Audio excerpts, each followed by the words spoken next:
Hi Phyllis. So, quick video today on the first lesson. So we're going to be talking mostly about strumming. So you've got the basic chords down. So I'll just go over a couple of little things of what I call finger posture, about just how to kind of get them a bit more reliably, and then we'll talk about rhythm. Okay, so let's say we have a G here, right? So first of all, make sure your fingers are right up to the fret. Okay, so if it's down here, try to scooch it up there. Okay.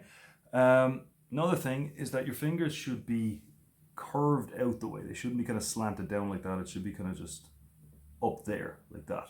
Okay. Another thing, the very tips of your fingers. So kind of just, a couple of millimeters below the nail. That's, kind of right on the top. And just make sure you give it, with the ukulele you don't need too much, a whole lot of pressure. So only use as much pressure as you need. But if you're getting a bit like that, it might be just a case of squeezing it a bit harder. And just to make sure everything is lining up and everything is in order, good way to go about it is just to kind of play it one string at a time. So if you get something like that, then you can see there, you see the way my third finger is at a bit of a slant. So if I just straighten it up like that, then it won't be touching. Okay. So now on to, one more thing about chords, by the way, is the chord B7. So it's pretty common. I saw one of the diagrams for, I think it was Can't Help Falling in Love with You, where they tell you to do it like this, which is not wrong, right? But there's a much easier way to do it, and it's this. So you can see the way,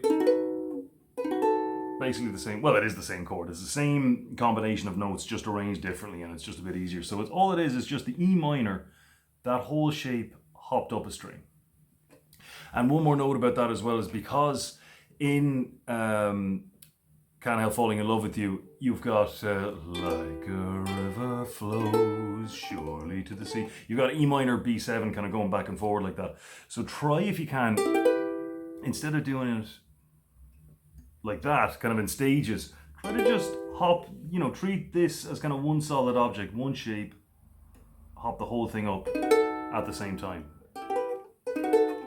Even if that's a little bit slower at first, if you get used to doing it that way, it will end up being much, much quicker and smoother. All right, so on to the rhythm part of it then. So generally, there's any number of different ways you can strum the ukulele. I think the best way to go about it is down with the fingers and up with the thumb. Coming up, you can go down with the thumb as well. Going up with the fingers, mind you, they tend to get kind of caught like that. So one move should set you up for the next one, right? So when you go down with your fingers, your thumb is right there. To go back up, then your fingers are up here. So you shouldn't have to kind of readjust for each move. One sets you right up for the other. Now the trick to it is, don't worry too much about the details of a particular strumming pattern. Kind of series of down, down, up, up, down, all of that.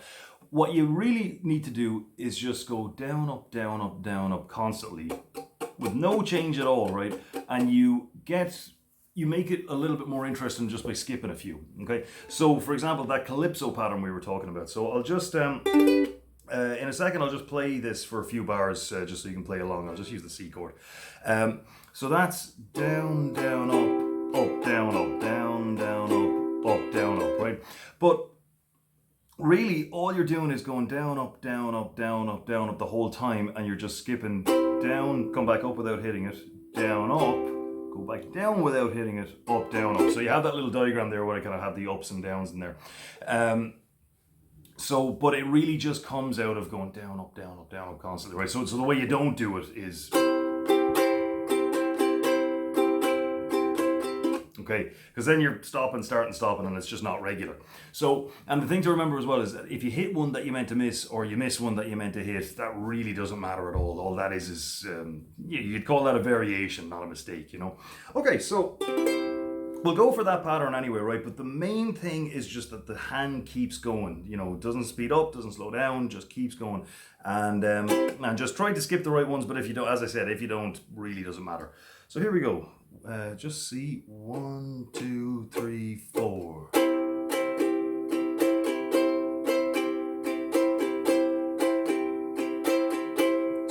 3, 4. 1, 2, 3, 4. 2, 3, 4.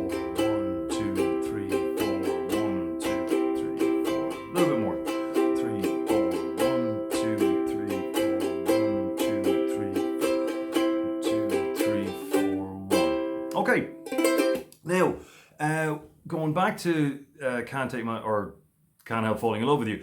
So most of the rhythms we're going to be playing are in 4/4 time, right? So so it's 4/4 top and bottom numbers, and what that means, the top number tells you the amount of beats in every bar, as it's called. A bar is just kind of a round of the rhythm, or one cycle, or one count. So kind of 1, 2, 3, 4. So that'd be one bar.